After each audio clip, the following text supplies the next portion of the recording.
Perfect. Perfect. Perfect.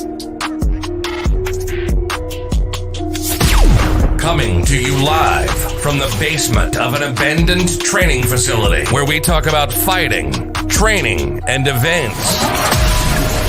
It's the Fight Mixer Show, where you can hear about all the local and world combat sports happenings. Get ready. It's time to gear up and square up because we're going live on the Fight Mixer Show.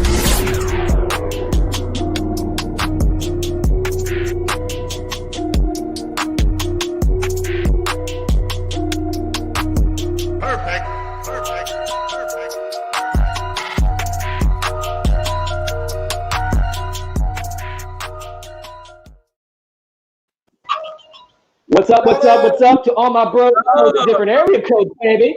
Welcome to Fight Mixer, y'all. How's New York? How you doing, guys? I'm good. Doing okay. How's Florida? South Florida, it's getting hot, man. And I have a feeling that this hurricane season is going to be no joke. Just keeping it real, we're in stage 18 of the Jumanji game that is 2020.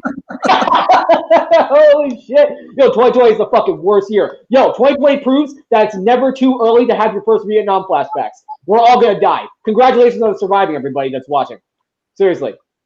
Yes, congratulations to everyone. Hope everybody's doing well. Hope everybody's staying corona-free and safe and happy, but living their life. Coronavirus, y'all. And Justin's had a busy week. You've been filming fucking everything, and you've been at the BKFC press conference with Paige and Anthony Rumble Johnson and that big fucking fight that happened in the parking lot. Like, what the hell happened? What trouble did you get yourself into, man? I'll still say I don't know what happened. Shannon Briggs, let's go, champ, was saying, I don't know what happened. It was insane, man. That fight, Palomino and Jim Ehlers, is heating up. It's really turning into like the Battle of Florida, which, as you know, is the hottest state in combat sports. Jikijiya. No. I'm talking about not the fight that everybody saw for like publicity. I'm talking about the fight that happened in the parking lot. What the hell happened? Oh, I can't talk about that. Come on, man. Come on. Listen, there was no fight in the parking lot. Let's just say that everybody didn't just stop talking shit whenever all the cameras were on, okay? There's a lot of unseen things that happen in this game. As you know, you're a fighter yourself, sir. Matt, you know this as well. When you're out, that's one of the things about being at a live MMA event that I can't wait to come back when this Jumanji shit's over. Is people going to live MMA, you have a different experience, or boxing or bare knuckle, than watching it on TV. So you see things that you don't see. Tell me. Just give me a hint. Like what the fuck happened? Like, come on, just give me like something. Give me like a snippet. I think he wants to keep his job. That's what I'm saying. Well, yeah. I mean, look, I know both of those guys, and I respect both of them.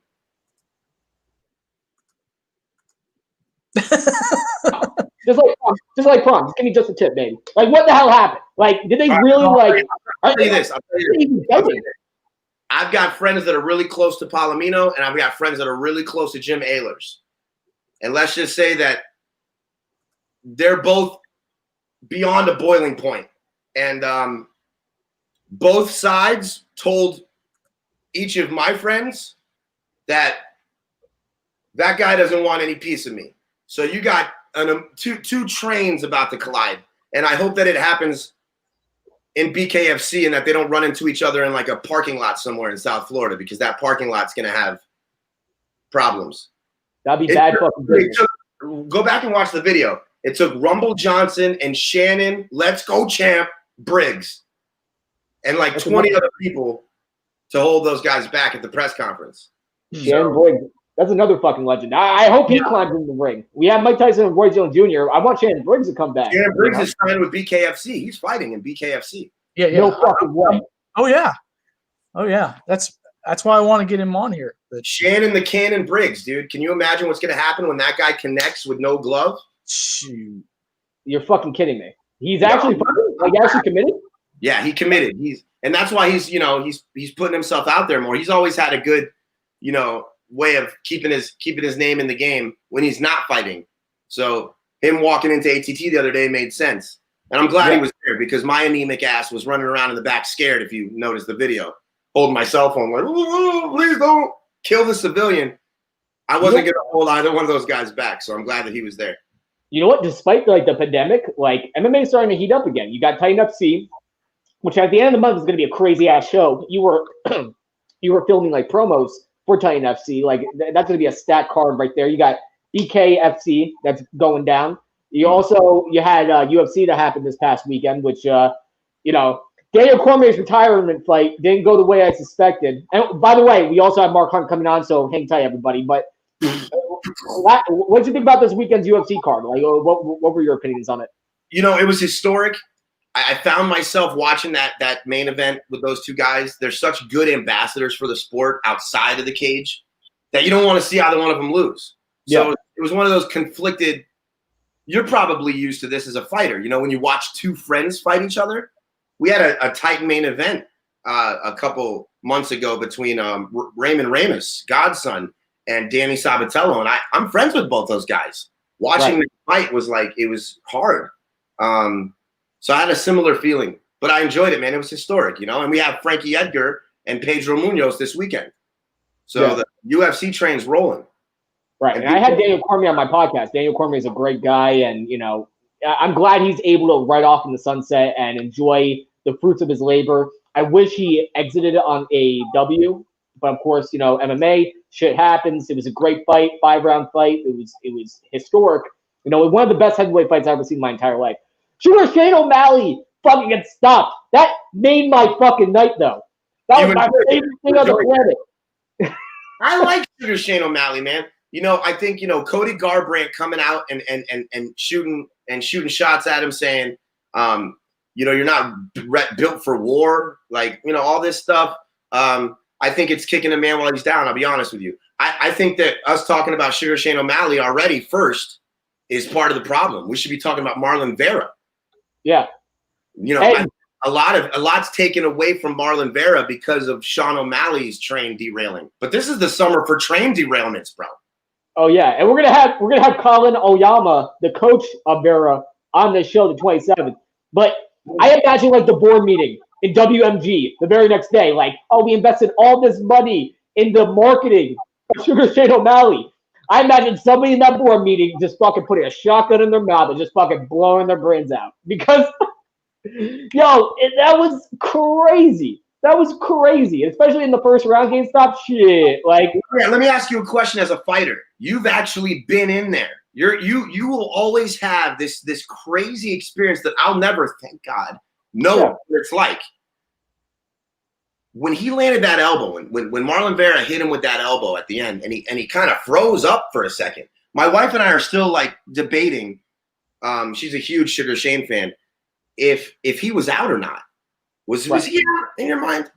I don't think he was out. I think whether you get hit with elbows, fists, knees, kicks, anything, it all sucks equally.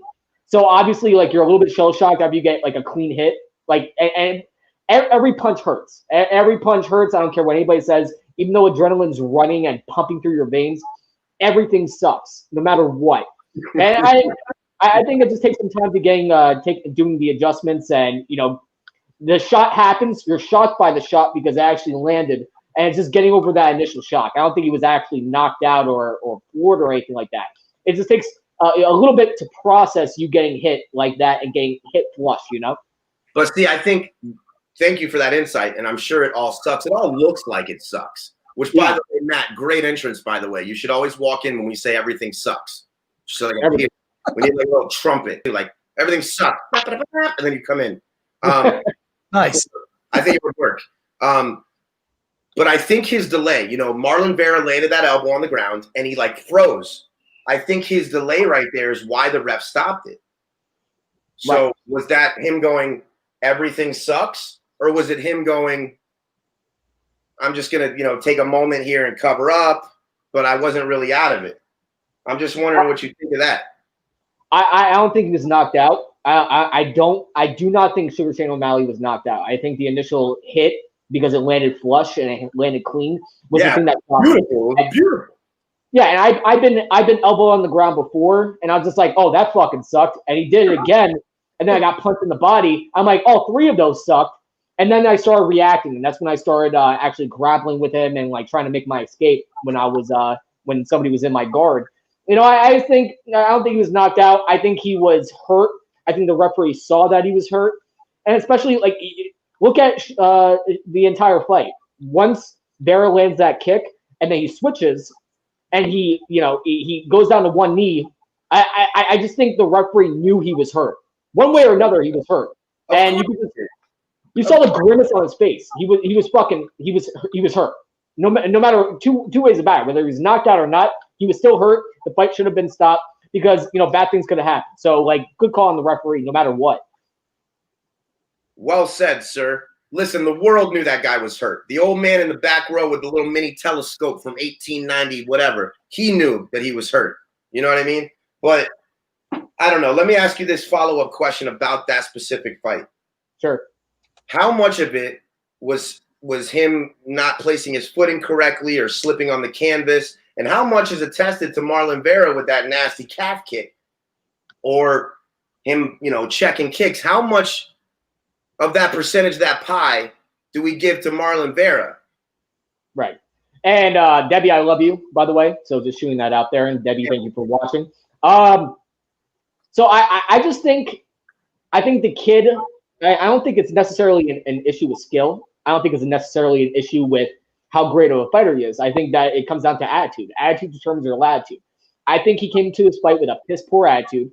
I think he experienced a little bit of a setback in the middle of the fight, because if you saw the fight when he won and he got injured and he still completed the fight, I think he got hurt.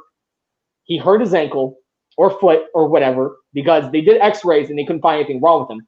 I think he got hurt, and then you still have 2 more rounds to go. You have a full first round, second round, and third round to go. I think in his mind he said, "Oh fuck, I'm hurt this early in the game, this early in the fight." I just saw the confidence melt away as he switched up his stances, because he was doing that throughout the fight. He was doing that throughout the timing. I just saw the confidence completely melt away, and that swagger he carried on throughout his entire career, throughout the promos and everything, talking shit about Vera. I think Vera had the great strategy. Dr. Colin Oyama had the prescription to get rid of Sean O'Malley. It was a beautifully placed kick. He hit him with that kick, hit him again with that kick. Sugar Shane O'Malley was hurt. I think Sugar completely gave up. I think he completely mentally checked out as soon as he got hurt. So I don't think it was necessarily, him getting knocked out. I think it was him just giving up, period. You know what I'm saying? So you're saying that he broke him. You're saying that he broke him. I think he gave up. He didn't break him before he beat him physically. Yeah. I think he gave up. I don't disagree with anything you said except one thing: switching the stances. He does that all the time. I think it was more to do with him blowing through everybody and then running into a real guy. Right. But look, Justin, just look at all of his post-fight promos. He's been saying, "Oh, I lost to a mediocre fighter. I lost to a journeyman, and blah blah blah. I lost to a fighter that is not better than me. I lost to an inferior fighter." He has a piss poor attitude. He carries on that same Conor McGregor type bullshit, except with the exception, Conor McGregor is absolutely a gentleman in defeat. I think Sugar Shane O'Malley is a young guy in the sport, and he has a piss poor fucking attitude. It comes down to attitude. If he faces adversity throughout his career, he's not going to be able to press on like Conor McGregor did in Nate Diaz, Conor McGregor 2. You saw the grit and determination in Conor McGregor when he fought through that fight. You also saw the grit and determination when he fought against Chad Mendes, and he had to grind out a victory through adversity. I think Sugar Shane O'Malley is a young guy who's never been tested. And as soon as he saw that one test of an injury so early in the fight, he mentally checked out. I just think he was hurt. Referee saw he was hurt. He made it perfectly apparent that he was fucking hurt to the referee, and that's why they stopped the fight. I think Sugar Shane O'Malley has a piss poor attitude, and it's because he's a young man who never experienced adversity yet. You know what I'm saying? Yeah, I do. And I knew that he was in trouble in the pre-fight promo when he compared himself to Michael Jordan. I was like, bro, you just said Jordan, man? Oh, man. You fucking did that? You didn't see that? No, I want to be like, he said a few names. I want to be like Jordan. I want to, like, he didn't even say I want to be like. It was more than that. It was like, I am. And I'm all about believing in yourself and self-affirmation. And especially in the fight game, that's huge for you guys. You have to believe in yourself. But, you know, ego stands for easing God out, you know? And he pushed God out of that in that sentence, and it all became about him. And I was worried about him in that moment. I said, man, I filmed fight promos. So I can imagine on set, if I was on set, I would have been behind the camera like. Right. Exactly. But here's the thing, though. As a fighter, you're not looking to be better than your opponent. I mean, at least in my perspective. Again, I could be wrong. Every fighter is different. I don't want to be better than my opponent. I want to be the best me on my worst day. Obviously, my opponent is going to put me through shit and put me through hell. So I want to be the best me. And if the best me comes out victorious, great. If not, you know, I lick my wounds, I learn more, and then I go out and I fight another day. I think Sugar Shane O'Malley saw his worst day, and he didn't really want to comply and really didn't want to pound through it. You know, I just think you saw the promos, and you saw him sitting in the king's chair with that robe on, that ridiculous fucking robe. And I just saw a young guy who is going to be tested. And I didn't know when the ass whooping was going to come. Maybe Barry was going to deliver the ass whooping or the Come to Jesus meeting or come to Colin Oyama meeting, or I didn't know when the Come to Jesus meeting was going to happen. But I knew it was going to happen. And Vera absolutely put him through shit and was going to give him his worst day.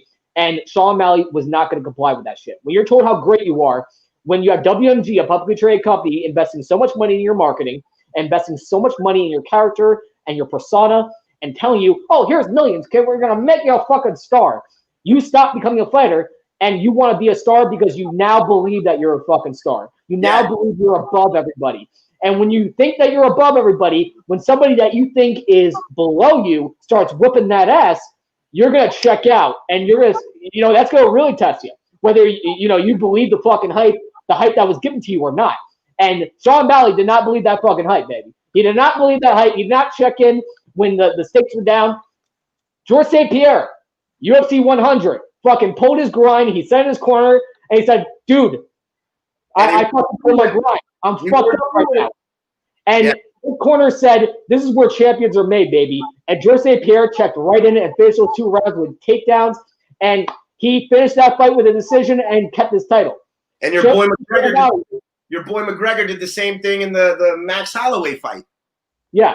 He got a serious injury. I agree with you about Sean O'Malley, man. And to sum up everything you said in one sentence, it was Sean O'Malley was saying, I want to be anywhere in the world except in here. Right. Let's move on past Sugar Shane. Let's go to Titan FC 63, which is August 8th, a week from this Friday. This is going to be the best Titan FC of the COVID era. Mark my words. Yo, let them know, baby. Say it louder for the bitches in the back. What's the name of that? Fight Pass. You should, a long time ago, have had it. But you can do a 7-day free trial. True. Very true. Like that. But we've got Mohammed Usman in the main event. You heard that right. Usman, as in Kamaru Usman's brother. He looks just like him, except 100 pounds of muscle added to him. He's a scary, scary dude. If you don't know, look him up. Then we've got a co-main event that's a title fight. Flyweight, vacant title. Christian Estrella versus Oscar Cruz from the Dominican Republic. Dominican Republic's best flyweight against our best flyweight. America versus Dominican Republic.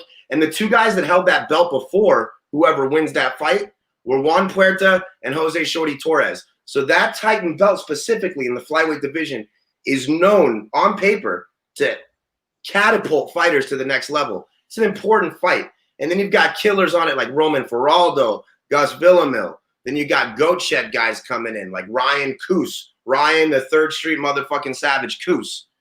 It's a scary card, man. And it's going to be an exciting one. So tune in August 28th. And you're the man behind the scenes. I mean, you're the cameraman. You're the one that makes this production happen and takes the great stuff that's happening in the cage and bring it to life and put it on UFC Fight Pass. Like, and from your perspective, what do you think about Baby Usman? I mean, he looks like a fucking killer. Like, what do you think about him? First of all, I want to correct you on a couple of things. I'm just a tiny piece, man, and I'm beyond grateful to be that tiny piece. I've never in my life been more happy to be a part of something, and I've never in my life been more proud to say I'm a little piece of something. So yeah, I do help with the production stuff. It's awesome. But Baby Usman, The Motor. That's his nickname, the Motor, because he was a Miami Hurricane football player, and he got that nickname there. No shit. Because he has that. He's like that. I don't know if you watch, if you know old football, but there was another Motor back in the day. Greg the Motor Lloyd. Greg Lloyd, the old Pittsburgh Steeler linebacker in the 90s. He had that nickname too because the guy never got tired. So he has that nickname, and he's a huge dude. I don't get intimidated by a lot of fighters, to be honest. I work with a lot of fighters. There's a few guys, though. I'd say maybe like 1 out of 10. 1 out of 10 guys where I'm with them, and I'm like, and they'll be looking at me just having a normal conversation, and they'll say something simple like, can I have that water right there? And I'll pee my pants a little bit just by them asking me something simple.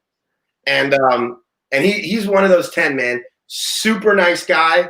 I would not wish my worst enemy having to fight that guy. And the apple doesn't fall far from the tree. I mean, like Kamaru Usman, like his brother, is a fucking savage. I mean, I saw him. He caught my radar when he was training with the Black Zillions. And if you don't know about the Black Zillions, it was an old gym. It was like an offset, or maybe like all these disgruntled guys all started this gym. It was all African American fighters and Brazilian fighters started this big gym. Yep, it was Henry Hoof's gym, and it became the Black Zillions. Now, to catch you up on the evolution of how that's evolved from that, now there's Deerfield Beach Fight Sports, which is called the Brozillions. The Brozillions is Jay-Z Cavasante's gym. You got guys like Herbert Burns in there. You got a lot of Titan guys in there. You got Yuri Villafort and the Burns brothers train there. And then Sanford MMA is Henry Hoop's new thing. So there was Hard Knocks 365, which is now kind of Stanford. Then you've got the Brozillions. It kind of broke off into a bunch of different tracks. South Florida is just kind of this crazy little like gremlin pool of MMA. It's nuts. Yeah, well, you guys got American Top Team right there, and you have a bunch of American Top Teams. Like it's pretty much the one of the biggest fight capitals of the world. I mean, it's Florida, and you have all these Brazilian Jiu-Jitsu black belts, all these prominent fighters, and isn't it? And I just see it from Titans. It's in Titans' best interest for Usman to win this fight. Would you say that from a marketing standpoint? I mean, of course, man. Of course. I think that just as important as it is for Usman to win for Titan, it's just as important for Usman to win for Usman, because this is his first main event as far as I know. And it's a main event on UFC Fight Pass for the #1 farming league for UFC. I mean, Titan FC has sent over 100 guys to UFC in the last 3 years. That's crazy numbers.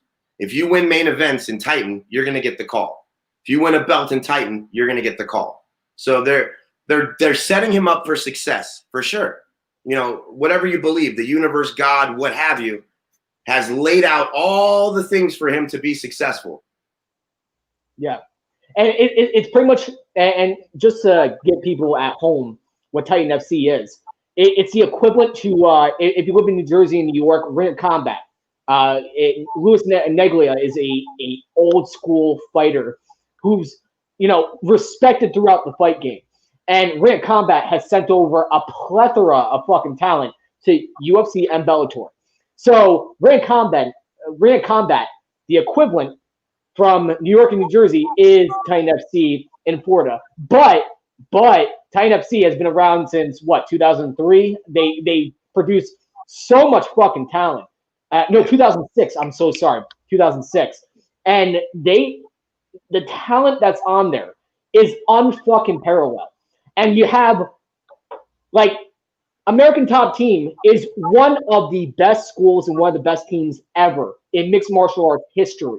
And just to give you an idea, when UFC was up for sale, the owner of American Top Team wanted to fucking buy the UFC, which is crazy. That's how. Oh, Mark Hunt! Yo, What's going on, brother? how you doing? Nothing, man. So we have Super Samoan Mark Hunt. How you doing, brother? Good. Sorry, I'm a bit late. No, it's okay. So, what have you been up to? I mean, what's been going on? I know the pandemic has been a real crazy time. What have you been up to? Catch us up, get us up to speed. You know, we haven't seen you since 2018. So what have you been up to, man? Just use training and try not to get sick. I got you, man.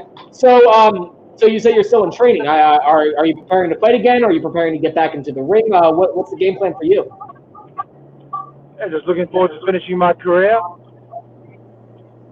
6 more fights, and yeah, that's it. So, you know, I know there's currently a beef between you and the UFC, and we don't have to talk about it if you don't want to, but where do you plan on finishing your career? Like, where do you plan on doing these 6 fights? I'm going to do a couple of boxing fights here at home. So, you know, I'm looking forward to ending the career. It was kind of sour a bit, so working for the UFC, and that's it. So, that nearly been 3 years now, so it's good. Yeah, man. I'd love to see you back in kickboxing. I mean, I grew up watching you, so of course I'm a huge fan. I saw your battles with like Ray Sefo and Jerome LeBanner, Ernesto Hoost. I mean, the who's who of K1. Before you went over to Pride and you fought Vanderlei Silva and you did the atomic butt drop and you gave Vanderlei Silva, who was on a fucking tear, you gave him his very first loss. I mean, will you go back to kickboxing? No, I don't think so. I've already done kickboxing, so no, I'll probably just do some boxing and probably end up doing MMA. Yeah, Mark, what would be the perfect scenario to ride off into the sunset? Like what would be your dream scenario right now? You said I can't hear you. Can't hear. What would be the perfect scenario for you, Mark, at the end of your career? What would be the perfect riding off into the sunset for you? Whether that guy said I couldn't hear him. You're having trouble hearing, Mark? I can hear you. Yeah. Ask him. Okay, so what would be the perfect scenario for you to ride off in the sunset? You know, perfect opponent, perfect place. What would be the perfect scenario? Oh, I'm just happy to be back. I've got my passion back for fighting, and wanted to finish my career happy on how it should have been finished. You know, so looking forward to that. Yeah, and you're an absolute fucking legend. I mean, you fought the who's who in K1, Pride, UFC, everywhere. You fought everywhere.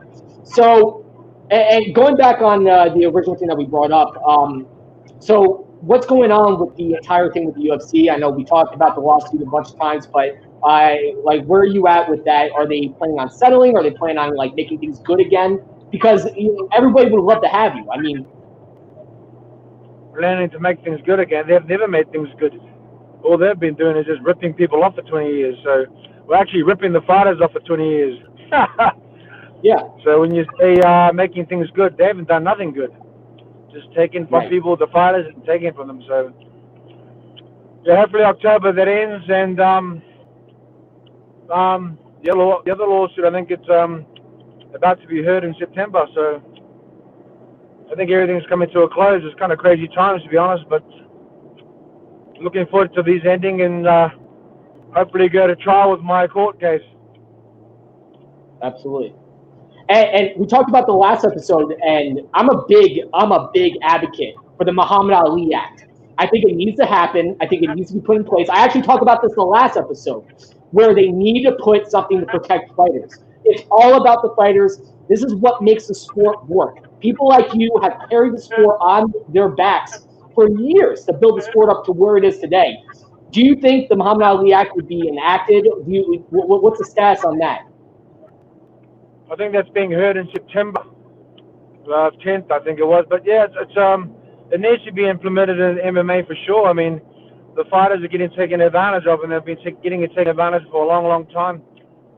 I mean, even some of the old fighters that got injured in working for the UFC, you know, some of them had to go fund their injuries even now. So it's a shame, and you know, people are starting to realize that the UFC is just taking advantage of fighters. And when people ask me about, oh, did you watch this fight? That fighter goes, no, what for? I mean, the only winners of that fight is the UFC.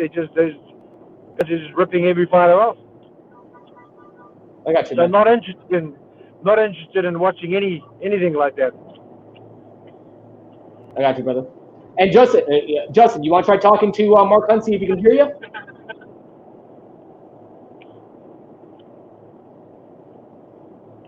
All right, never mind. So, anywho, one more questions that we actually had, because I can rattle off a bunch of names, but what has been your favorite fight so far in your mixed martial arts and kickboxing career? Well, the whole thing hasn't been, to me, it's been dampened by everything that's been going on. That's why I got a bit sour with it. But to me, it's just, I think it's just a joke. There's no point in trying to fight to be the best at getting the top end of that sport, because all you get is just crooked company ripping you off, promoting steroids and cheaters. So, there's you lose passion and interest for working for such a rip-off company. Absolutely. Justin, you want to try talking again? Justin, join us again. Yeah, I don't know what you guys are talking about. I lost you guys for a second. My apologies. Mark, can you hear me? I don't know if he can hear me. Mark, can you hear me yet? Mark is traveling right now. Obviously, he's having trouble hearing Justin. So one of our questions, any thoughts on doing BKFC? Would you ever do bare knuckle fighting? Well, I talked to some guy who was offering a great contract, but when I asked him to actually send the contract, he apparently a junkie or something, so never came to fruition, that bare knuckle fight or that contract. So I wasn't talked to them until I was told he never paid some of his other fighters. So I got you. So obviously there's a lot of grievances with the sport, and you're allowed to have grievances because you're an absolute legend.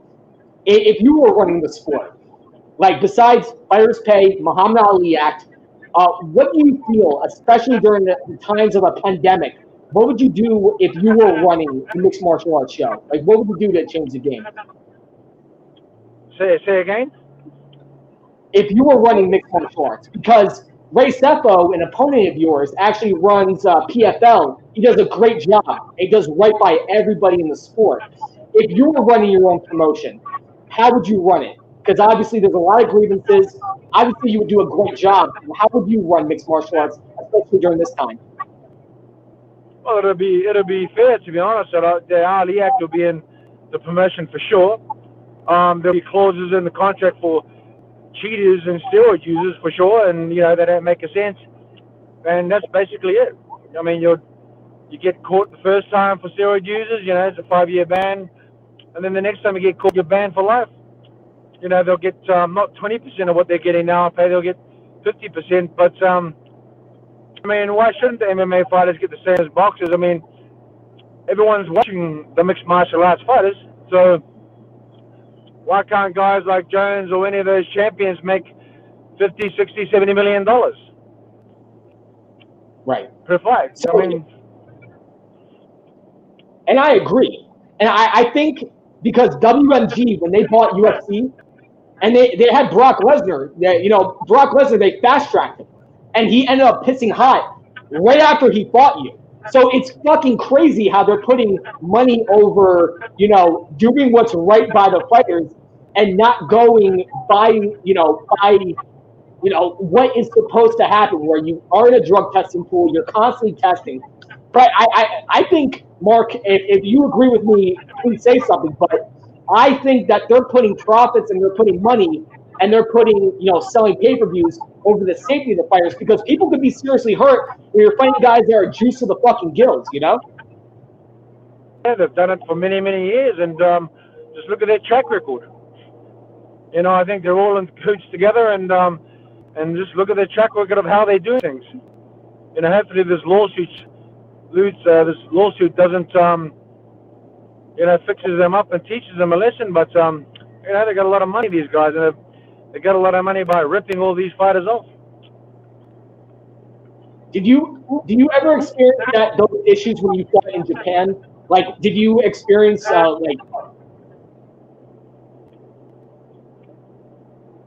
like any type of issues when you fought in Japan K1 and Pride? Because a lot of fighters said that there were problems with steroids. Did you ever deal with those issues when you fought in Japan for Pride and K1? Well, like I said, when I first went in there, of course I questioned all of it. But the thing is, these people didn't say that they are the best testing policies in the world. They didn't say they had Jeff Novitzky that caught Lance Armstrong. They said, do you want to fight? They didn't say to the whole, we've got the best testing policies in the world. And, that's what UFC said. They've got the best testing policies in the world. They've got the best of everything, but yet they don't enforce their policies. They actually go the opposite way. I don't even think they'll punish the guys that have been cheating like Brock Lesnar. They're all working together in cahoots. So hopefully we can get to some discovery in my court case and drag these fuckers out of their ears. Fuck yeah, absolutely. So would you consider like fighting for like maybe ONE FC or maybe Ryzen? Would those be two avenues to go down? Well, like I said, I'm just got the passion back since those fuckers stole it. I just got it back and looking forward to competing here at home and finishing my career. This COVID's put a stop into everything, to be honest. But see how this fight goes and works out from there, and then hopefully I can finish my career by next year. And do you have a date for your next fight, or do you have anything in place or any contract signed where we can actually watch you fight? Because obviously it's been a while. Is there a date in place? It'll be end of October, I think. But because of the COVID, everything changes around. This fight was supposed to happen a while ago, but hopefully end of October. Gotcha. You've got BKFC people on here right now asking you about you, Mark. They're asking you to come over to BKFC. Yeah, a lot of people want to see you in BKFC. And they're talking about Shannon Briggs fighting there, and it seems like you would be perfect. I mean, that you're known for that walk away knockout. I mean, that would be great for you to come over, do those bare knuckle fights, and slam some guys, smash some guys. Well, like I said before, I did talk to some guy about a contract, and when I asked him to email the contract, he was full of bullshit. And I heard some sources from some other people. He said he was a fucking junkie, and I'm like, wow. Didn't pay his other fighters, so it wasn't my fault. It didn't come anywhere. It was blame it on that guy. I forgot his name. Some fucking guy. Not David Feldman. That's not. It can't be him. It's got to be. I mean, I don't know. It wouldn't be David Feldman, right? Like the gentleman that runs BKFC, because they just signed people. I think it was that guy. No way. Wow. Yeah, I think it was that guy. In the email, I think it was him. Holy shit. Unbelievable. We had no idea. I had no idea, obviously. And there's so many screwy things that happens in the fight business. I mean, we don't see it like, from the outside looking in, but obviously it because you've been in the sport for so long. We had no idea, and especially we even know that a contract was actually sent to you. Well, I don't know if it's that guy. My email says if it was him or not, but I'm pretty sure it was that guy. Wow, unbelievable. Yeah, because BKFC, they already have some guys that Mark has beaten. Yeah. Bigfoot, Gonzaga, Vanderlei Silva. Like I said, I'm not 100%, but if I check my emails and messages, it's I think that was the name, because that's the only name I remember from that bare knuckle boxing. Because BKFC is the number one in that niche of combat sports. But as far as my experience with all of them has been amazing. I've only heard great things from fighters and production people. Yeah. So, back to my original question, because as a fan of yours, my favorite fight with you was against Vanderlei Silva. I ordered that pay-per-view. I saw you in Japan, and you gave Vanderlei Silva his first big loss. What would you say is your favorite fight throughout your entire career, or your favorite opponent? Who's your favorite opponent? Oh, my favorite fight right now, and my favorite opponent is the UFC. My favorite fight I'm going to right now is the UFC. So hopefully I can fix these motherfuckers up. Ha! Crooked ass company. Yeah. Running these shows. And especially because it all makes me laugh is that everyone thinks these fights are fucking cool. Man, fuck the fights. They're just ripping fighters off. Huh. Ain't none of these fighters getting ahead. Ain't none of them getting ahead. Yeah, man. And you know, and my biggest concern too during a time of pandemic is that revenue stream, because now it's all streaming on ESPN. Like when you fought, it was all about DirecTV. That's where you order the fights, or on pay-per-view. So you got to cut the pay-per-view revenue. But now everything's on streaming. Everything's streaming. There's no audience whatsoever. Do you think MMA is going to be able to sustain itself with no crowds whatsoever? Oh, people are still going to tune in for sure. I mean, pay for the stream, of course they would. I mean, it's like I said, the fight is just going to be fucked, same as always, as the last 20 years. They're just going to get pumped, and all the ex-fighters are just going to have the same, getting injured and having to pay for it themselves, or GoFund it to pay for them themselves. And that's the things are working for this crooked companies. You know, those that said, I'm just signed to the UFC, man, who gives a fuck? Fuck, the company sucks. They're just crooks. Yeah, absolutely. And I'm not saying it from outside. I've been in the company. Okay, I've been in the company for a long time. And I was squabbling with them 6-7 years ago about higher pay. Right. And if you knew what you knew now, because obviously you signed the contract, you came to the UFC. Once the Japanese MMA scene dwindled down, you had Dream, and then you had Ryzen. If you know what you knew now, because now American audiences across, everybody knows you. You know, you're a household name when it comes to mixed martial arts. If you're a mixed martial arts fan, they know Mark Hunt. If you knew what you know now, would you have stayed in Japan? Would you have signed that contract with the UFC? Or do you think that business dwindled down when the sale happened? Or has business always been shaky since the beginning you signed your contract? That's a long story with that. And, you know, Dana's always a fucking liar anyway. So, regardless how I ended up there, the bottom line is, I mean, it didn't work out with that, with the MMA. I mean, if I knew what I knew now, I would have done something else. I mean, it's like before I knew anything about being part of, I thought it was really good to be part of an elite group of fighters in the UFC, and I was kind of proud to be a part of it. But when I realized that these guys are just crooks, ripping people off, and you know they promote steroid users, I just thought there's no point. What's the point of fighting at the top of the world when all they're just ripping you off, taking advantage of you, and all they do is just give you guys that cheat and then don't punish them. And then, you know, what makes it even worse is that they force you to fight steroid cheaters. If you don't fight the steroid cheaters, they say they're going to fire you. How are you going to take away my living, man? Why don't you punish those guys that cheated? Gotcha. Absolutely. Right? And all I'm doing now is just spreading out the word that it makes me laugh when I see people just side with them and they go, well, he's fucked. You know, it's good to see these champions speaking up because that they want more money because that's bullshit. 20% is rubbish. I got you.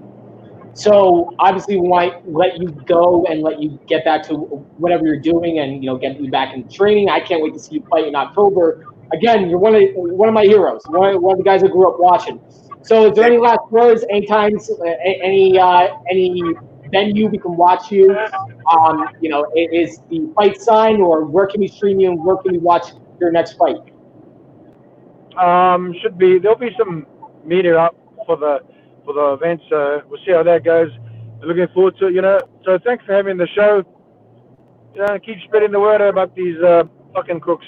I got you. All right, thank you. Really do appreciate you coming on, and it's an honor talking to you. And in all your future endeavors, I can't wait to see what you do next, and can't wait for you to ride out in the sunset and enjoy the career that you left behind. You're a legend in my eyes, and you'll always be a legend to everybody that's watching. Thank you so much, Mark. Sorry you couldn't hear me. I hope this lawsuit changes the way people see the how they do things and how this UFC company works. So, and the only way they're going to win is if they pay these fuckers off. So, you know, hopefully there's some justice in this fucking world. But thanks for having the show, guys. Appreciate it. You're the man, Mark Hunt. Thank you so much. So that's Mark Hunt. Wow.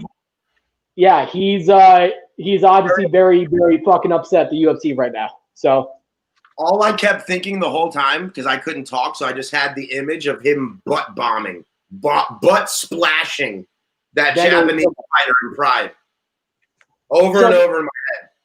So interesting story about that, and I watched that when I was a kid. I think it was like 2003. It was early Pride. Yeah, and they usually had their end of year show, and I have to tune in. I have to order it and watch it at like 3 a.m. because they air in Japan. So I had to get the live feed up, and my dad, God rest his soul, always ordered it. Me too. Mark Hunt, which Japan's always been fucking crazy, but Vanderlei Silva, who's their middleweight champion, had to fight Mark Hunt, who's their heavyweight champion. Face Mark Hunt against Vanderlei Silva, thinking Vanderlei Silva was just gonna fucking roll through him like fucking butter. Yeah, Mark Hunt dolly-wopped that ass. Dolly-wop. Vanderlei Silva shot for a takedown. He knew what was fucking up in that fight. He knew he didn't have shit from Mark Hunt, and Mark Hunt fucking like literally glide through him like fucking butter. I mean, people say it was a controversial decision, but Mark Hunt definitely won that fight by decision and gave Vanderlei Silva his first defeat in Japan in Pride and made Vanderlei Silva seem human. And a lot of people said that was the start of the downturn of Vanderlei Silva, but like Mark Hunt was the guy that do it. He was the dice man when it came to Vanderlei Silva's career. So like Mark Hunt is always a fucking legend in my eyes, you know? That was the coming out party for Mark Hunt for me as well. Oh yeah. Because that's also the card that we realized this guy can take a hit. Holy shit. This guy can keep it as good as he can take it. That Mark Hunt is legendary. Because Mark Hunt is the most unassuming guy on the planet. You have Vanderlei Silva, who's fucking jacked to the gills. Mark Hunt, he had that big old belly, and he had that big fucking presence about him. You saw Vanderlei Silva fucking ripping through him, but obviously they put Vanderlei Silva against the wrong guy, because I remember the guy who fought against Ernesto Hus, Jerome Robander, I think like 4 or 5 times, Ray Cepho a bunch of times. Fought against the who's who, Cyril Abi in fucking K1. Mark Hunt's a fucking legend. And I remember watching all of his fights. And on that day, they put Vanderlei Silva against the wrong fucking guy because Mark Hunt absolutely waxed that ass. It was a great fight. And Vanderlei Silva was the most intimidating fighter in the sport at the time. That was what I was just imitating. Remember when he was just standing there doing? Oh, yeah, dude. And then you got Mark Hunt across just like. Yeah.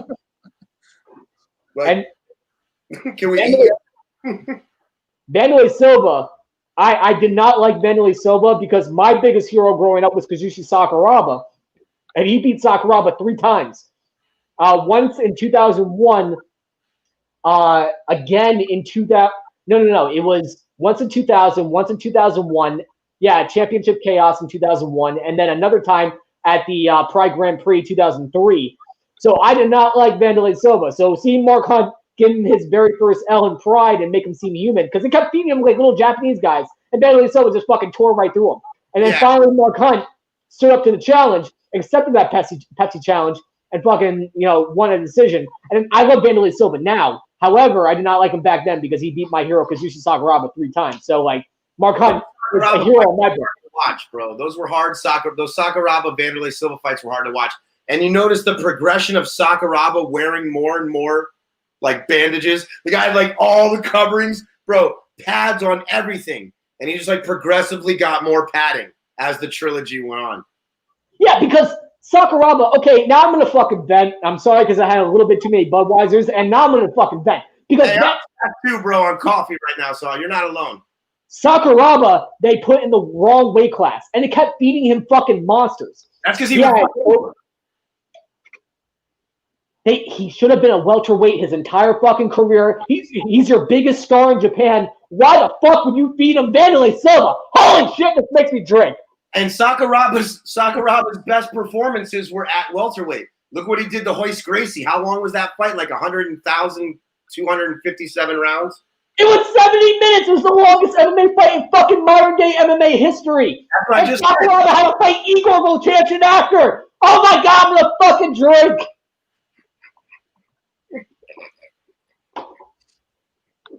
Don't laugh at me, Justin. Don't laugh at me. It was the biggest travesty ever. Oh my god. What the fuck? That was rough, man, but he signed up for all of that. But that guy, listen, if there was a Mount Rushmore for MMA, Sakuraba's face would have to be on it. All right, now I feel a little bit better. Okay, thank you. I appreciate it. Unfucking believable. I can't believe Mark Hunt, he's really upset with the UFC. Like, and you can just tell. And I talked to John Fitch.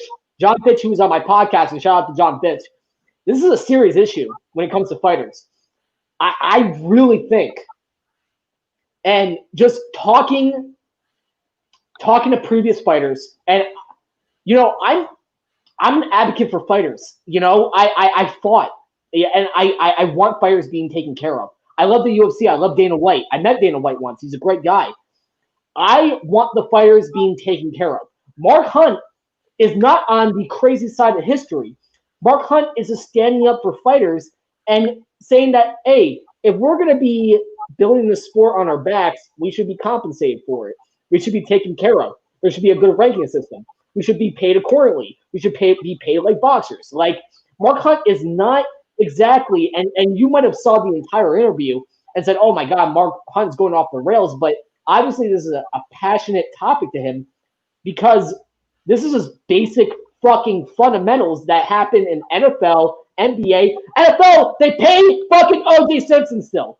Seriously. They pay fucking murderers and steroid users and still, like, they still pay them their pension. MMA should take care of the people that built the fucking sport. They should take care of the fighters. Without the fighters, there wouldn't be a fucking sport. Period. Mark Hunt is not being crazy. He's just passionate about the fact that the UFC is completely behind the eight ball when it comes to taking care of the fighters. Listen, he's a victim in this situation, okay? And I'm a huge Mark Hunt fan. And that's the last thing I'll say about that because I've never been more conflicted on what to say about a topic in my life. How come?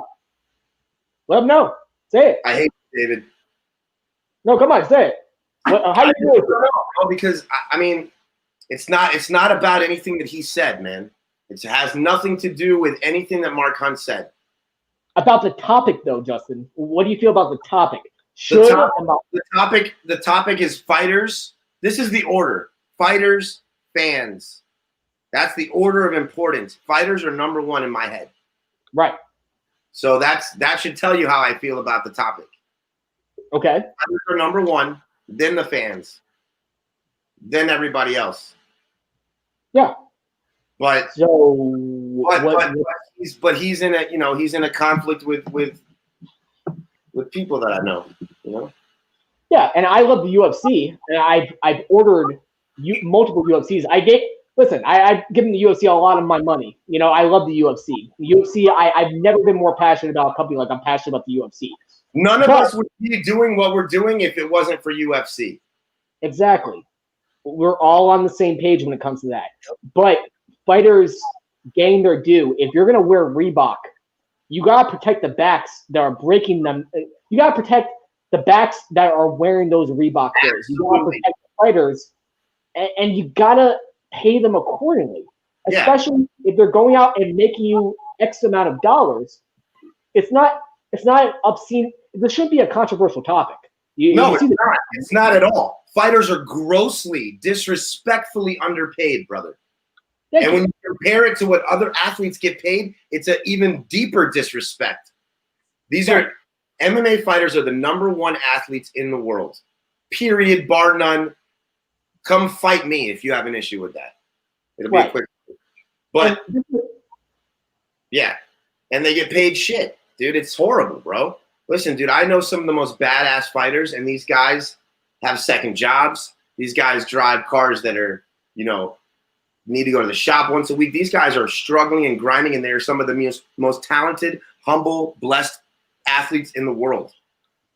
Right. But they're struggling because, and then they can watch. Then they'll go watch Floyd Mayweather dance and get paid what they may never make in their life.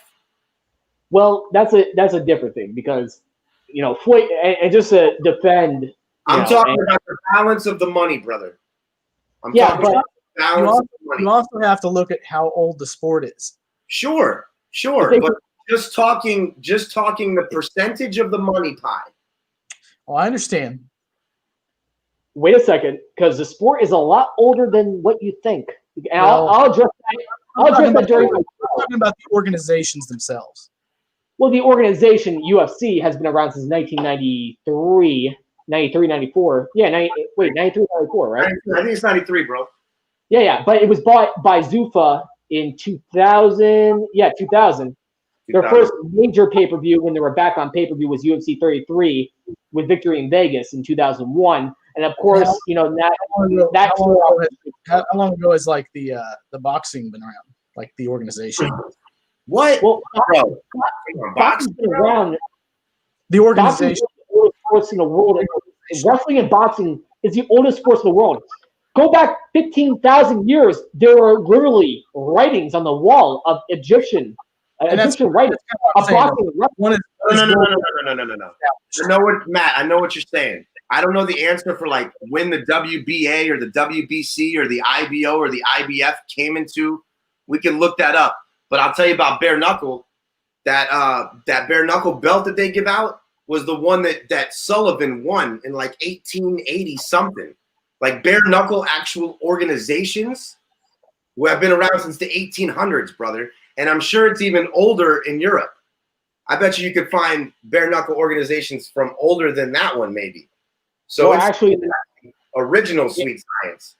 Before the 19th century and also in the beginning of the 19th century, it was like in France where they incorporate a lot of bare knuckle boxing.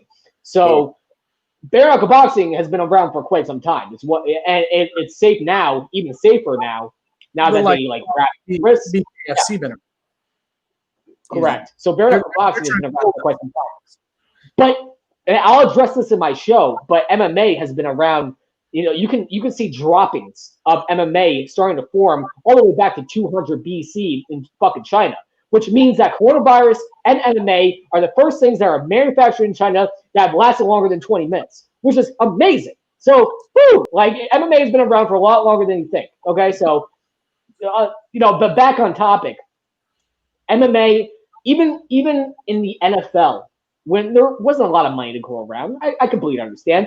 But even in the NFL, back in the day, like football players were still getting compensated accordingly for their hard work, with a lot less rules, with a lot less equipment, and now that there's so many more, there's so much more safety provisions, there's so many more avenues to get revenue, there's so many more avenues to get money. Doesn't matter. I don't give a fuck if the sport's only 18 years old. We're in a generation where there's a lot more avenues to make money for fighters. I just, in my personal opinion, I just think that, we have to put players accordingly. And we have to do a lot better job of doing that. As a sport, I know it might be a controversial topic, but I believe in taking care of the fighters. The champ is here. The champ is here. The champ is here. What up, Gabe? Jeremy. What's up? I'm sorry. I had this. Oh, no. Get your hands off that, please. Oh. Somebody just commented that if I fight, put my chin down. First of all, I'm not fighting anytime. Secondly, they tell me, chin up, kid. Chin up, little guy. So I'm taking that direction right now. You don't have to fight, brother. We'll fight for you, man. You got an army, man. You got an army. Squad. I'll film you getting your ass whooped by my friends. And you know what? I love mixed martial arts. Titan FC they do a great job by their fighters, hyping up and promoting each fighter, giving them the pathway to success. Carrying this on as a career, that's, Titan FC is one of the best to do it and taking care of their fighters, taking care of the sport, honoring the sport, and doing right by the sport. UFC also does a great job in marketing fighters, giving them a platform to practice their craft. It's nothing to do with management or the UFC or Titan or any of MMA as a whole. Just fighters being treated like the warriors and fucking great people that they are. Yeah, that's all, all it's this is all, about. all about that. And that's what I mean. That's what I should have been more specific about my Mayweather analogy. Right. I'm not trying to take anything away from him. I'm not trying to take anything away from boxing. But I see these guys, I work with these guys that are UFC caliber. Some of them are better than UFC guys. Some of them I've filmed dropping UFC guys in sparring. Okay? These guys are struggling, really struggling financially, some of them, to get there. They're holding on to get the chance to get there. And I see them cutting the weight and making the sacrifices and all those things that you've been through yourself. And then to watch a boring fight, let's say, and get paid ridiculous amounts of money, where if you took half of that money and invested it into a company like Titan, the ripple effect that money could help would be phenomenal, brother. I mean, and alluding to what you said, whenever I show Lex, like I'll say, hey, Lex, look, we got another guy to UFC. I mean, he already knows before I tell him, but I'll go, look, we got another one. He'll go, that's what we do, bud. That's what we do. That's what he's all about. That's what Titan's all about, is propelling that talent to the next level. Right. And just before we wrap up the show, I just want to correct you because I did not follow on the journey. I fought, but I did not follow on the journey of these Titan FC warriors and UFC fighters and everything like that. Because early on, I saw that there was going to be no money. These guys are warriors because they know the path they've chosen and they follow it. I trained part-time, and I still train part-time because I realized the money is protecting my brain and applying it in different directions, especially in the corporate world, because I know, I'm not UFC caliber, and I accepted that at a very young age. And I did not take that chance. I did not have the balls of these guys to take that chance. So I decided to go in the corporate world and take this as a hobby. These guys are turning this into a lifestyle where they're training full time. They're putting in the work full time. They are risking being broke. They're risking having no money in their pocket. They're doing shit that I didn't have the balls to do and turning this into a full-time career where I only do this part-time. I'm planning on taking a fight, and I'm only doing this part-time. So these guys actually made this into a career. So obviously, these guys need to be compensated for their efforts. These guys, again, not slight against any promotion, but you need to protect and you need to pay accordingly the fighters who are making your promotion money. Yes. Bottom line, no matter what, you need to feel appreciated. Yes, so, brother. Without the fighters, there is nothing. Without the fighters, there is nothing. Exactly. But what I'm saying is, if you look at those UFC payouts after a card, look at the guys in the early prelims. Those numbers are hard to look at, bro. When you take into consideration how much is taken out of that for their training camp, for their preparation, bro, it's crazy, man. Some of them. Hey, Gabe, so I need some insight, and I pick your brain about everything, and obviously I got to nerd out to you and ask your opinion. So Mark Hunt obviously has a lot of grievances, especially towards the UFC, and he said, there's going to be a big thing that's going to happen in September, according to his lawsuit. And we talked about this last week, and I never asked you personally, I never messaged you about this, but in your perspective, and we're talking about this, are UFC fighters completely grossly underpaid? And do they need to be compensated a little bit better? And how do you do that? And especially defending UFC, how do you do that during times of a pandemic where there's not a lot of money to go around? Well, obviously there might be a lot of money to go around, but you know the inside more than I do. So what's your perspective? Well, I mean, they have money. It's not like the coffers are bare and there's no money to be had. The deals that they have for ESPN is generating more than enough revenue to be able to bring the fighters pay up. I don't know the deal for Reebok. I'd be interested to see the numbers of how much money of that revenue goes to the UFC versus to the fighters.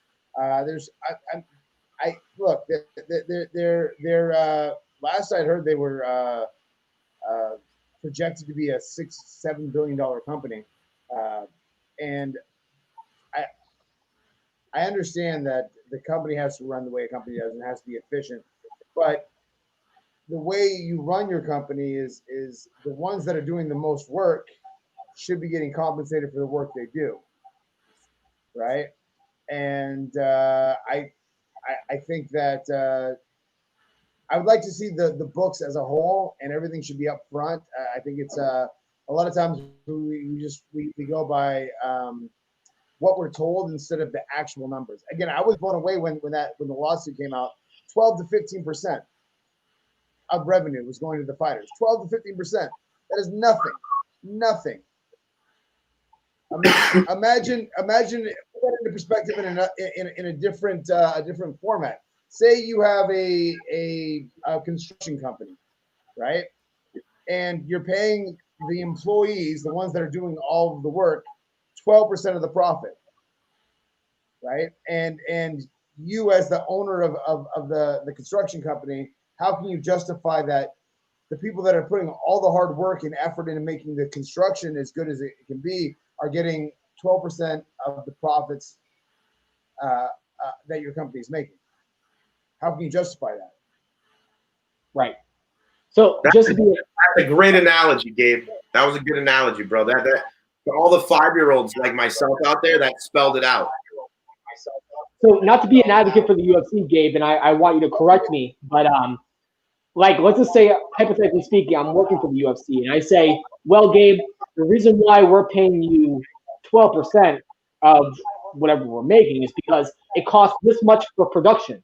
It costs this much for setting up the ring and for setting up the arenas, for renting out the arenas, for putting you on television, for giving you all these avenues to be seen, and like it costs all this shit.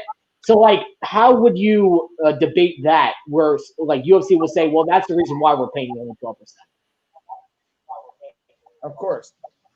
So how much do you think it costs the UFC to go to the MGM or the Mandalay Bay? I have no idea. Oh shit! Get him, Gabe. Get him, Gabe. Zero. You know why? They actually pay, the casinos pay to bring the UFC to their casino. They pay to do that. Why? Because that event fills the casino with people that are patronizing it to gamble, to drink, to eat, to spend money. They pay to have the UFC there to hold events. Hey, plus they get that production. Gabe, Production. You tell me they don't have production down by now? They get that nice drone shot of the building, publicity on the pay-per-view. Wow. But then on top of that, so production. You get to a point with production where production is just a regular thing. You know how to put it down. And the thing is, you're going to tell me that ESPN is going to have the UFC run production? That's not how it works. All the Spike TV stuff, they did the production. Massive production companies handle that stuff. Now, still 12% is going to the workers. 12% is going to the people that are putting the content down. I am not by any means saying that production is not an issue and those things need to be worked out. But the casinos pay the UFC. As a matter of fact, they all bid to get UFC to come there. So that is actually another revenue generator right there. Can I just throw this in and then you guys can continue? Production is always a major issue. Commence. How come? Commence. I don't doubt it, but once you've got production down, it runs like a fluid motion. Everything is done. Bam, That's bam, true. bam. That's true. That's true. Hey, Matt, do we have some more time so we can talk about this, or? I need a second. I'll be right back. Okay, perfect. David, what I meant by there's always a problem in production. Like, okay, so Lex always says there's this Dana White quote that he always quotes Dana saying, that Dana wakes up every day in the fight game and says, something's going to go wrong today. Every day something goes wrong. Right.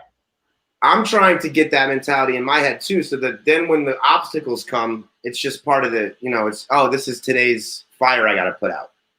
Right. But in production, there's unseen things that come up that you have to iron out. But that's business 101, Justin. I mean, in my company, it's the same thing. Like some recruits drop out, some people like accept other job offers, or they want more money. Like it's the same thing in business. It's business 101. Things go wrong, but like, I'm on the fence too because I love the UFC and it pops my little bubble when I hear Mark Hunt so upset because he's a legend. He's built the sport. He's helped build the sport. Gabe, another legend who helped build the sport. So obviously it's conflicted. It pops my little bubble. It's like I love chocolate ice cream, but you also tell me that the chocolate ice cream could also get me sick, and it's also poisonous and also hurts other people. It makes things different, but the same token, it's a conflicting feeling, dude. I can completely relate, and I think your chocolate ice cream slowly killing me is the perfect analogy.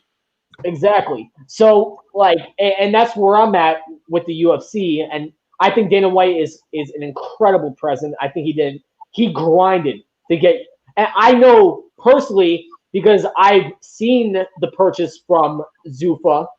I've seen him go through his struggles of no one buying the pay-per-views except maybe me and 2 other people. I've seen where the only media outlets that would support us were SureDog and MMAUnderground.com, where Tap Out didn't have enough money to even buy tapout.com. It was inyourface.com. There was no money in the sport whatsoever, and Dana White turned shit into chicken salad. Yeah, so I absolutely know the hard work Dana White put in. And, it's conflicting for me because I also know the people like Gabe, the people like Mark Hunt that should be compensated and should be taken care of because they fucking built this shit. Yes, they built this shit for sure, bro. But Gabe, does anybody know a pioneer that didn't piss people off? That's a legit question. Apparently Randy Couture pissed people off, and he's the most respectful guy on the planet. Dana tips more than some fighters making a fight. I've been to dinners where he's tipped more than people making a fight. He gambles. Wow. He gambles and loses big money. Doesn't matter at all. So, talking about Dana's done this, then I commend Dana for putting all the time and effort he did, but he has surpassed whatever payout he's deserved for what he's put into the sport. And the reality is Dana was not the money guy anyways. It was the Fertitta brothers that Dana was their buddy that got him involved in the sport. It was the Fertitta brothers that actually made the attempt and put the money forward to keep the UFC alive and make it what it was. Right. I think they got a $4.3 billion. The real problem is that when Dana White went fully bald, everything shifted. If you look at the early UFC, he had a little bit of hair like David. A little bit. I think it's a Samson effect.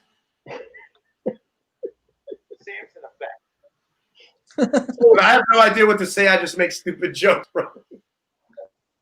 But again, and before you came back on, Gabe, I remember when UFC didn't have a pot to piss in. Tap Out couldn't afford tapout.com. It was inyourface.com. Nobody had money. There was no money in MMA. We didn't have Ariel Helwani. We had Rafael Torre. We didn't have fucking media whatsoever. We had nobody. So, I saw the work that Dana White put in, and I to his defense, absolutely know what he's done for the sport. But, my argument, too, is now it's time to compensate. Now it's time for everybody to make money, like you, Mark Hunt, for everybody that built the sport on their backs. Now it's time for everybody to make money, It's there to be made. It's there to be made. My point is, name somebody. I'm playing devil's advocate here. Name somebody that has propelled the overall sport of MMA as far as all of us having the ability to make money in all the different niches now, other than Dana. But I honestly believe that if there was no Dana White, it would not be on the level it is now and all these small little sub niches. It wouldn't be, bro. We wouldn't be having this show right now. I don't know, bro. What do you think, Gabe? I disagree. I think you're putting too much in Dana's hands. I mean, the idea. Listen, there was a grassroots of the sport that was there no matter what. Okay. Now the Fertitta brothers.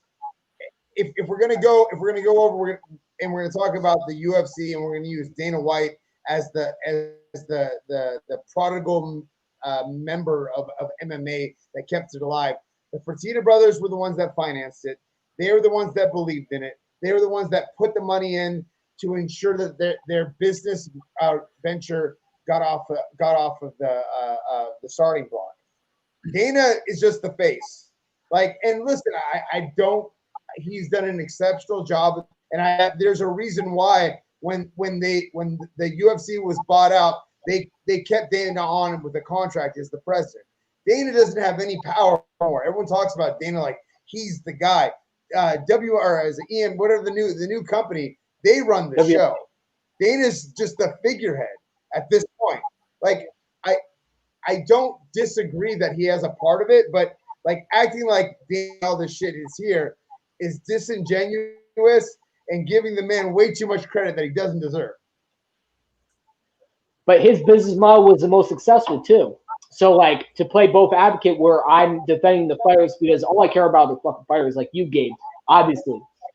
But his business model was the one that actually worked, considering you had Pride, which was so balls deep in the Yakuza clan.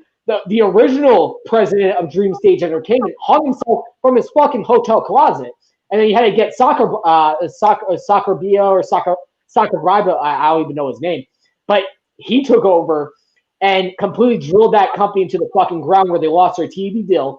He was the guy that had the business model that was the most successful. And Fertitta brothers too, their father completely forbidden them. They were like, oh, Fertittas do not. My Fertitta boys, my Fertitta sons, do not invest in the UFC. This is a bad idea. And Dana White, all three of them understood because they trained with John Lewis and Tito Ortiz, Brazilian Jiu-Jitsu, and they finally discovered the love of the sport. And all the pieces had to be put in place together perfectly. And Dana White's and Fertitta brothers, their business model was the most successful. So obviously they should reap all the benefits. But this is where I get to my point, where Dana White and Fertitta brothers, obviously they deserve to reap all the benefits. However, the fighters like you who grinded your entire fucking career and broke bones to build the sport, and you guys fought where there was no audience whatsoever. The guys like you who broke their bones should be compensated accordingly. And that's my biggest argument. That's my biggest where I feel that, Dana White obviously should be compensated, but I think guys like you, there shouldn't be a fucking lawsuit altogether. I think that's what it comes down to. There should be a fucking lawsuit. They need to be taken care of. Absolutely, bro. No arguing that. Yeah, it's just my ball. The Fertittas have been compensated over and over and over again. They dumped about $30 million into the company to get $4.3 billion out. That's pretty good compensation, if I'm not mistaken. That's a turnover, bro. I mean, I don't have to have a master's in business to know that you take $30 million and you build it to $4.3 billion. That's a really solid business move. Oh yeah. Dana has been compensated over and over again too. Now this is interesting enough. I don't know which Fertitta brother it was. I believe it was Frank. He was on the Nevada Athletic Commission board. Yeah. And when the UFC originally wanted to open up in Nevada, he said no. And then as soon as they bought it, he pulled out of the commission, and then all of a sudden it was legal in Nevada. Let me ask you a question, Gabe. Does that have anything to do with the fact that when the Fertittas took over, they put the weight classes in there, They changed some. They put some more rules so that it would be more accepted. Really? Nope. And so look at this is MMA history. And again, Matt, you're a big MMA history fan, so look this up. It was originally legal in New Jersey. That was the very first place in the U.S. that it was legal. Okay.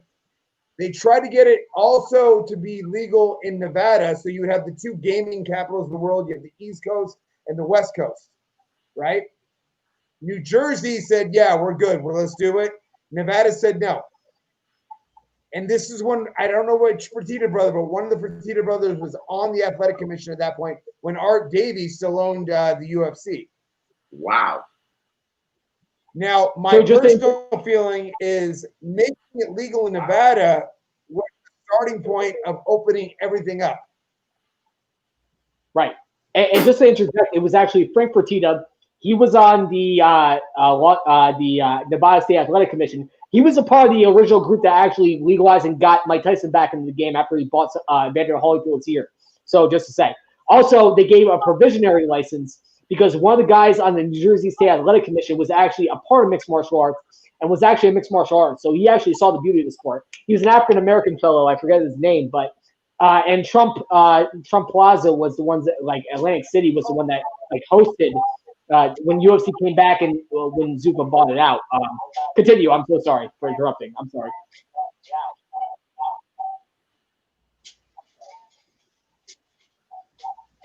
Right. But so that is a very distinct part of the growth of MMA. Yeah, absolutely. So we are heading towards the ending mark of this very interesting episode where we talk about the politics of mixed martial arts, and we dug pretty deep, and obviously Mark Hunt brought us there, which, you know, I love talking about this stuff. I can talk about all day, especially with Gabe, who's a fucking MMA pioneer, a WC champion, UFC veteran, one of the best in the biz, and one of the nicest guys ever, and a Brazilian Jiu-Jitsu black belt who's passing down his knowledge to everybody else. So, Gabe, any parting words to the gentleman himself?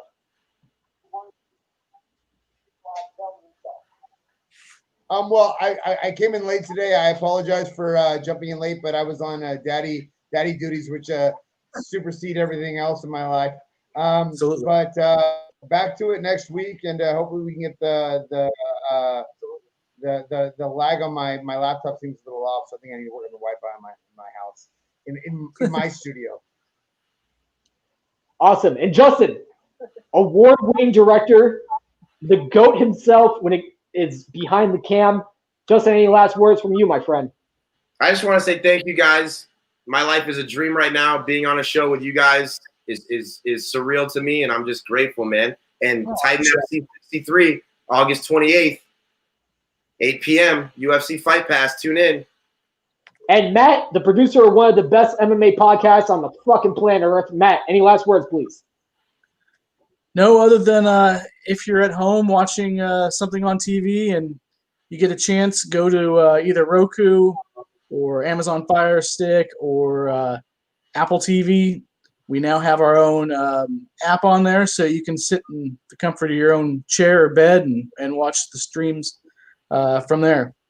So be sure to go download the apps and give us a good review. Awesome. And we also have a lady show.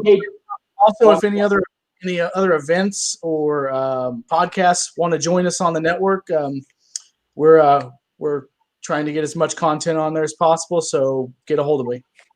Awesome. And we also have a ladies show that's coming out September 2nd. It debuts, right, Matt? September 2nd, yes. What is it? 30. Woo! Wow, what a lineup. Holy shit. Boom. Wow. Damn. Yeah, I think it'll be good. Christina's a fucking savage. I can't wait to hear her talk. She has a great career. She's had a past. I love her, bro. Hey, good move on that, Matt. Real good move on that. And my friend. I want to throw out a challenge to that trio right there. I think we should do like a handicap six-man tag match. What's up? We got David Potter and Gabriel Rudiger on my team. All right, so we're going to wrap up this show. We're going to wrap it up like a Christmas present from Gabe, WC champion, Brazilian Jiu-Jitsu black belt, former UFC veteran, and the man himself. And Justin, camera guy for Titan FC, award-winning director, Matt, the producer that makes this all happen, and me, who gives a shit about me. We are the Fight Mixer. Tune in every Thursday. We love to hear from you. We love to see you guys. Thank you so much for coming on. And we are signing off. Peace. Perfect. Hi, I'm Matt Seibel, producer of the Fight Mixer Show. We have a good lineup of guests coming up next week. Take a look for yourself.